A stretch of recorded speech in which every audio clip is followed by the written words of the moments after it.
Last of Us was all about trying to put the player as much as possible into that grounded reality of Joel and Ellie as a survivor in that world.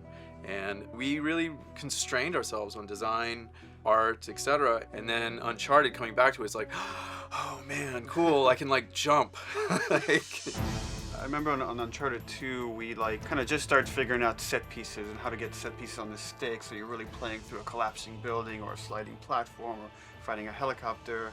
And then, you know, moving on to The Last of Us, we were kind of really concerned with how do we take those set pieces, make it more intimate, but make them really parallel the story and the character arcs. And now coming back to Uncharted is like, okay, we can go epic again, we can go big, but we're really challenging ourselves, like, again, how do we mirror the character arcs? So we're taking what we've learned from Uncharted 2, evolved it to The Last of Us, and bringing it back, but we're still keeping that pacing in the roller coaster, but at the same time, it has to be driven by what's happening with the characters at that moment.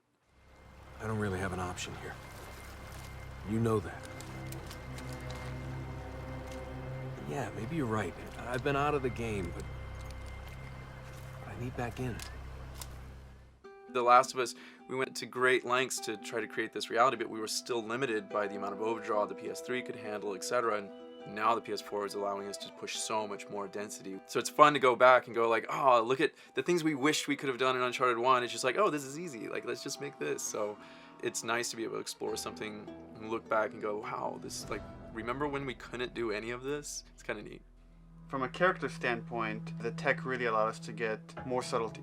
And you're seeing hints of that, you know, in the trailer, how much we could show pain or grimaces or, you know, it's a subtle touch, but like as he raises his eyebrows, you know, like the color of your skin changes as the blood flows away from that compression. And all those things just let a realistic character become much more grounded, much more believable. Gameplay-wise, we're just going deeper and richer with all the mechanics. It's still going to be a roller coaster ride. It's still going to have that pacing. We still want you on the edge of your seat, but at the same time, we want to make sure that you as players, I as a player, want to play this thing and feel invested. And we want to make sure we have that with the epic, with the pacing, with the characters that we're known for. And our motto on Uncharted 2 was always keep it core. No matter how big the set piece gets, keep it on the control stick, keep the core system. So taking that into Uncharted 4 is like, okay, knowing we want to keep it core, how do we expand Nate's core moveset? How do we build more systems that will give the player more options, more ways to kind of approach, whether it's exploration, traversal, or combat? You're going to have more ways to attack those things. Ultimately, I think it will come down to how good is the gameplay, how good is the story, because without that, you know, you can have all the graphical bells and whistles and it doesn't matter. But if you have that really strong foundation, those things can really help you take over the top and really get you immersed in this journey. From Uncharted 1 all the way through 4, each journey dovetails into the next. So we've taken that chronology and the storylines and the relationships and just kind of evolved them into this next journey. And you can see, got a little bit of gray feathering inside of his hair now. Got the crow's feet sort of around the eye, like I have. You know, it's like we're all aging with Neithan Drake.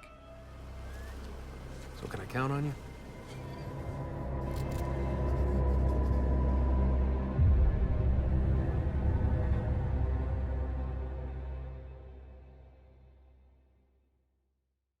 PlayStation